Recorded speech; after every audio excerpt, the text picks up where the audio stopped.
Shalom saudara, jumpa lagi bersama saya Billy dalam program Pendalaman Alkitab. Yang seperti biasa melalui program ini kita akan mengangkat topik-topik yang menarik dan juga dasar-dasar di dalam kekristenan untuk kita bahas secara biblikal sehingga kita boleh bertumbuh dalam kebenaran firman Tuhan yang sejati. Di kesempatan kali ini kita akan membahas satu topik yang menarik dan ini merupakan lanjutan dari topik-topik kita yang sudah lewat. Di minggu-minggu yang kemarin kita sudah membahas mengenai hal-hal yang mendasar, yaitu percaya, itu ada 3 seri. Kemudian kita juga membahas soal baptisan, ada 3 seri. Dan hari ini kita akan membahas topik lanjutan, yakni mengenai keselamatan. Jadi siapkan hati saudara untuk menerima kebenaran, karena di mana ada kebenaran, di situ akan tumbuh damai sejahtera.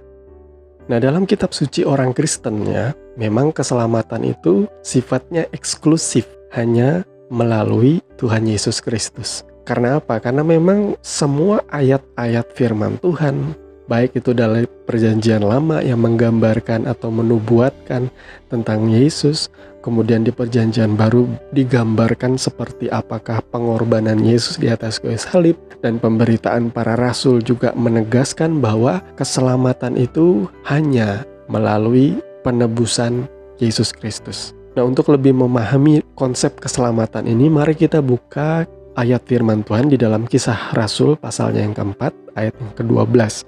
Demikian firman Tuhan, dan keselamatan tidak ada di dalam siapapun juga, selain di dalam Dia. Sebab di bawah kolong langit ini tidak ada nama lain yang diberikan kepada manusia, yang olehnya kita dapat diselamatkan.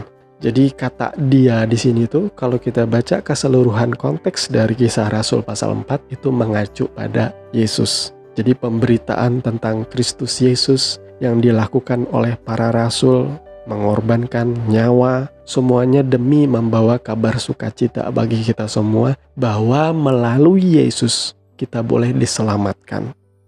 Nah, bagian pertama dari pembahasan kita mengenai keselamatan ini kita akan fokuskan pada kesaksian seorang nabi yang hidup di zaman purbakala, yaitu Nabi Nuh. Bagaimana ia dan seisi rumahnya, ia dan keluarganya itu diselamatkan dari murka Tuhan, dari air bah. Jadi kalau saudara bertanya, saya diselamatkan dari apa? Maka jawaban yang paling pertama, yang paling mendasar ialah kita diselamatkan dari murka Tuhan yang bernyala-nyala.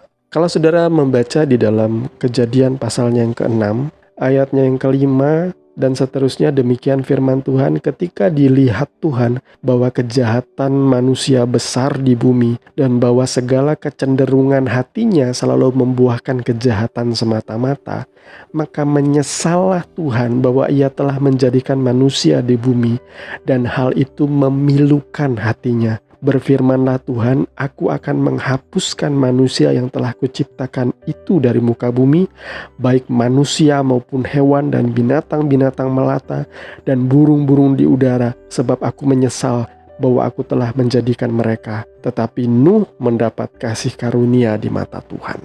Jadi saudara, kita bisa perhatikan ayat firman tadi ya, bahwa hati Tuhan itu sangat pilu melihat kejahatan manusia yang hidup pada masa itu, yang semata-mata keinginan hati mereka tuh tidak ada niat sama sekali untuk mencari Tuhan, berharap kepada Tuhan, menyenangkan Tuhan. Apa yang mereka lakukan semata-mata hanya untuk memuaskan keinginan.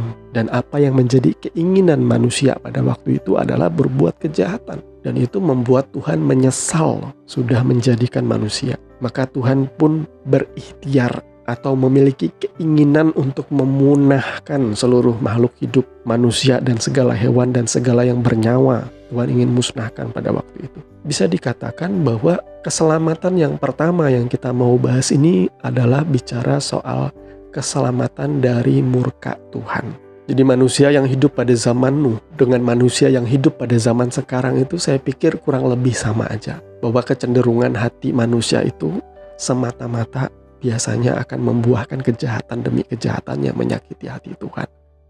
Tuhan merencanakan keselamatan bagi Nuh dan keluarganya. Makanya Tuhan memerintahkan Nuh untuk membuat atau membangun sebuah bahtera, ya, sebuah kapal yang sangat besar untuk menampung ia dan keluarganya dan untuk memasukkan hewan sepasang demi sepasang Karena Tuhan ingin menenggelamkan bumi ini dan membinasakan segala yang bernafas. Jadi ini tidak main-main. Ini menggambarkan hari penghakiman atau judgment day gitu ya. Saudara mungkin akan berpikir bahwa hari penghakiman tidak ada tanda-tandanya gitu ya. Saudara jangan pernah anggap enteng hari penghakiman karena hari itu pasti akan datang. Semua agama juga kitab sucinya kebanyakan membahas hal yang sama, bahwa rata-rata suatu saat nanti akan ada yang namanya hari terakhir dalam kehidupan, yaitu kiamat atau judgment day atau hari penghakiman gitu kalau dalam kitab suci orang Kristen. Yang pasti judgment day-nya ini bukan versi Terminator ya. Jadi bukan Skynet yang menguasai dunia, kemudian robot-robot mulai membasmi manusia, bukan seperti itu juga ya judgment day-nya. Tetapi akan ada hari terakhir di mana Tuhan akan menumpahkan murkanya dan semua orang yang tidak percaya kepada Yesus, mereka semua akan dibinasakan.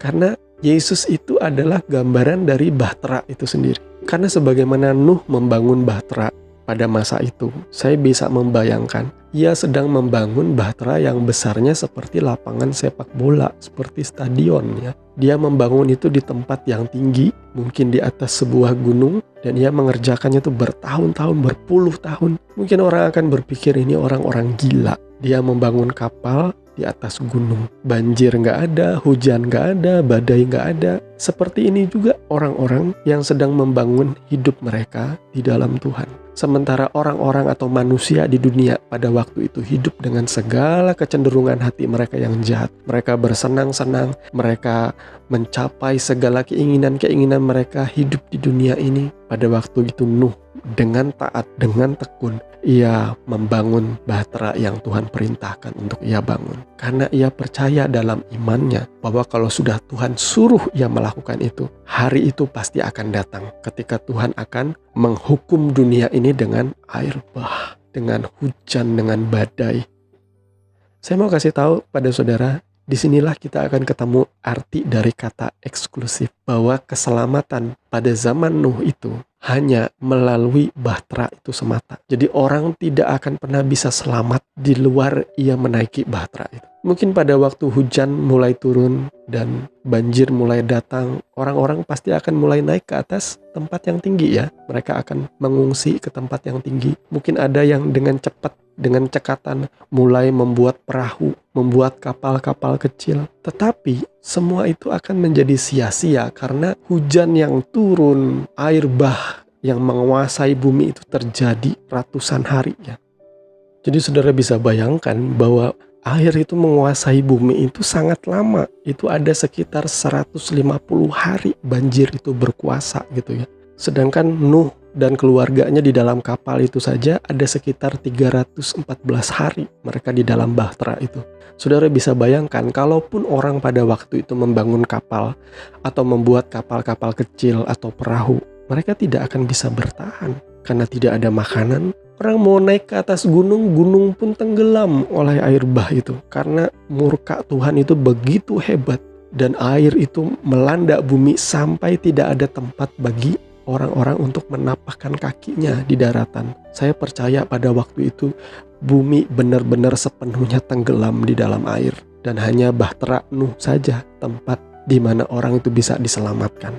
Dengan kata lain, kalau pada zaman Nuh secara eksklusif Tuhan menyatakan dan menunjukkan bahwa keselamatan itu hanya bisa didapatkan melalui bahtera Nuh. Demikian juga hari-hari ini. Tuhan sudah menetapkan bahwa keselamatan itu eksklusif seperti di dalam Kisah Rasul 4 ayat 12 tadi. Hanya melalui nama Yesus. Hanya melalui Yesus. Only through Jesus. Orang itu bisa mengalami yang namanya keselamatan dari murka Allah.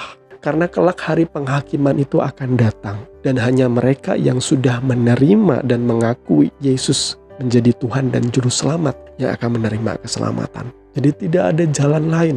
Kalau orang dunia berkata ada begitu banyak jalan menuju Roma, maka di dalam kitab suci orang Kristen, keselamatan itu hanya dan satu-satunya melalui Tuhan Yesus Kristus. Tidak ada jalan yang lain.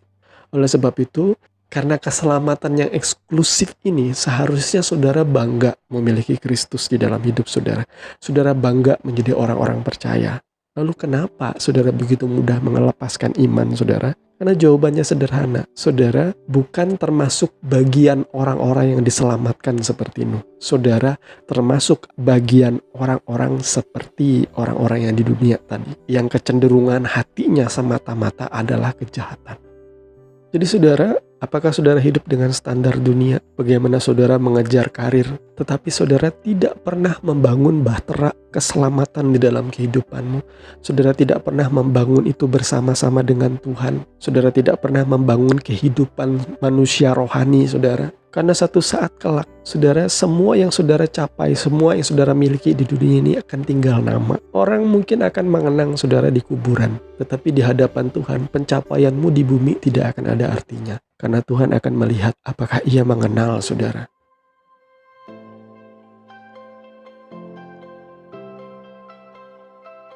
Nah saudaraku, kita sudah sampai di penghujung program ini, dan apa yang bisa kita simpulkan? Kita diselamatkan semata oleh karena iman.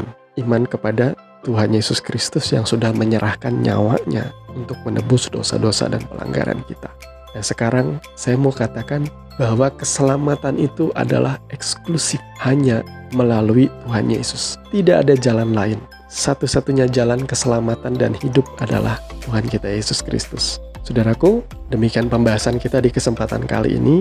Kita akan bertemu kembali di next episode dari program Pendalaman Alkitab. Dan saya tidak bosan-bosannya mengingatkan, jangan lupa like, komen, dan subscribe channel ini. Juga nyalakan notifikasi, atau saudara boleh bagikan video ini kepada teman-teman saudara yang lain, supaya boleh menjadi berkat bagi banyak orang. Sampai jumpa di next episode dari program Pendalaman Alkitab. Tuhan Yesus memberkati saudara semua, dan shalom.